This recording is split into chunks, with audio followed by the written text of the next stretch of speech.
Welcome to Rajapalayam recipes. இன்னைக்கு அண்ணன் வந்து கரூருக்கு வந்திருக்காங்க. நாங்கள் எல்லாருமே சேர்ந்து சரசு வீட்டில் உட்காந்து அரட்டை அடிச்சுட்டு இருந்தோம். ஆமாம், வந்து மழை காலத்தில் என்ன சாப்பிடலாம், ஹோட்டல் போகலாமெல்லாம் பேசிகிட்டு இருந்தோம். ஹோட்டலெல்லாம் வேண்டாம், வீட்டிலே செஞ்சு தரேன் அப்படின்னு சொல்லிட்டு இந்த ஒரு சூப்பரான ஒரு நம்ம ஸ்டைலில் தபால் வடை வந்து இன்னும் நான் அண்ணனுக்கு செஞ்சு கொடுக்கல. நிறைய பேர் சாப்பிட்ருக்காங்க, ஆனால் அண்ணன் இன்னும் சாப்பிடல. அதனால தான் வந்து சுட சுட அது எங்கள் வீட்டில் வந்து ரமணி வந்து ராஜபாளையம் ஸ்பெஷல். அது நிறைய வாட்டி அதான் நானே கேட்டேன், ஏன்பா எனக்கு தபால் வடை இல்லையான்னு. சரி கரூர் வாங்க செஞ்சு தரேன்னாங்க. சரி திடீர் ப்ரோக்ராம் ஆனால் வருவாங்க, நாங்களும் எதிர்பார்க்கல. ரொம்ப நாளா 3 பேரும் மீட் பண்ணணும்னு பேசிட்டே இருந்தோம். முடியல. டக்குன்னு சாப்பிட்டு பாருங்க அண்ணன். சரஸ் நீங்களும் சாப்பிடுங்க. எப்பயும் சாப்பிட்றது தானே, சாப்பிடுங்க. எப்பயும் சாப்பிட்டா இங்க பாருங்க, அவ்வளோ சத்தம் கேட்கும். அப்படி ஒரு சூப்பரா கரெக்ட் முறுக்குன்னு சத்தம் கேட்கும். ஆமா, அதுதான் ஸ்பெஷல் இந்த வடைக்கு. ஆனா சுட சுட சாப்பிட்டா ரொம்ப நல்லா இருக்கும் அண்ணன். சூடாக சாப்பிடணும்.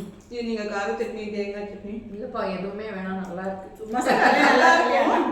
இருந்தாலுமே அப்படி சாப்பிட்டீங்கன்னா இன்னும் கொஞ்சம் நல்லா இருக்கும். கெஸ்ட்டுக்கெல்லாம் இப்படி கொடுக்க மாட்டோம்ல, நம்ம இப்படி சாப்பிட்டுப்போம். கெஸ்ட்டுக்காக இந்த மாதிரி எங்க வீட்டுல ரெகுலர் எங்க கேட்பாங்க, திட்டுவாங்க, நீங்க அடிக்கடி தபால் வடை போடுறீங்க அப்படின்னாங்க. ஆனா எங்க வீட்டுல எல்லாருக்குமே பிடிக்கும்பா. நானும் செஞ்சு ட்ரை பண்ணி பாருங்க, பார்த்துட்டு எங்களுக்கு அனுப்புங்க. நல்லா காரமா இருக்கு. பச்சை நல்லா மிளகாய் அந்த எண்ணெயில ஊற்றும் போதே முத்து முத்தா பச்சை மிளகாய் கம்மியா போட்டிருக்கேன், ஏன்னா நம்ம சரசுனால. நான் இன்னும் கொஞ்சம் காரமா போடுவேன். எனக்கு கொஞ்சம் வயிறு எரிச்சல் இருக்கு, காரம் கம்மியா வேணும் கேட்டுக்கிட்டேன். பச்சை மிளகாய் கட் பண்ணவா சரசு, இல்ல வேண்டாம் இல்ல போடுங்க அப்படின்னாங்க. அதனாலதான் போடுறோம். நல்லா இருக்குல்ல, சூப்பரா இருப்பா. ரமணி செஞ்சு நல்லாலாம் போமா. நீங்களாம் கிங்குப்பா, நான் அப்படிலாம் இல்ல, ஆனா இப்பதான் வந்திருக்கேன். நீங்க ஒருத்தர்கிட்ட கண்டிப்பா அது வேணா ஒத்துக்குவேன். ஒவ்வொருத்தரும் ஒரு கைப்பக்குவம் இருக்கும். இப்ப அண்ணன் செஞ்ச மாதிரி எனக்கு வராது, உங்க மாதிரி எனக்கும் வராது. என்ன மாதிரி ஒவ்வொரு ஊர்லயும் ஒரு டேஸ்ட் இருக்கும். நான் சொல்லிட்டு தான் இருப்பேன், இவங்க வீட்டுல வாங்கின பொடி ஒரு டேஸ்ட், அண்ணா வீட்டுல வாங்கின பொடியும் ஒரு டேஸ்ட். அதனால எல்லாருமே நான் செஞ்சு சாப்பிட்டு பார்ப்பேன்.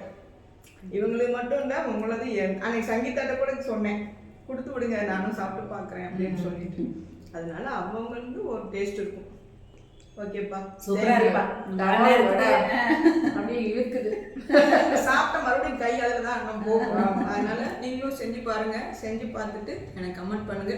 நம்ம சேனல் எப்பயோ கொடுத்தாச்சு, இவங்க சேனலையும் கொடுத்துருக்கேன், இப்போ உங்க சேனலையும் கொடுத்துருக்கேன். ஆமா, தேங்க்யூ.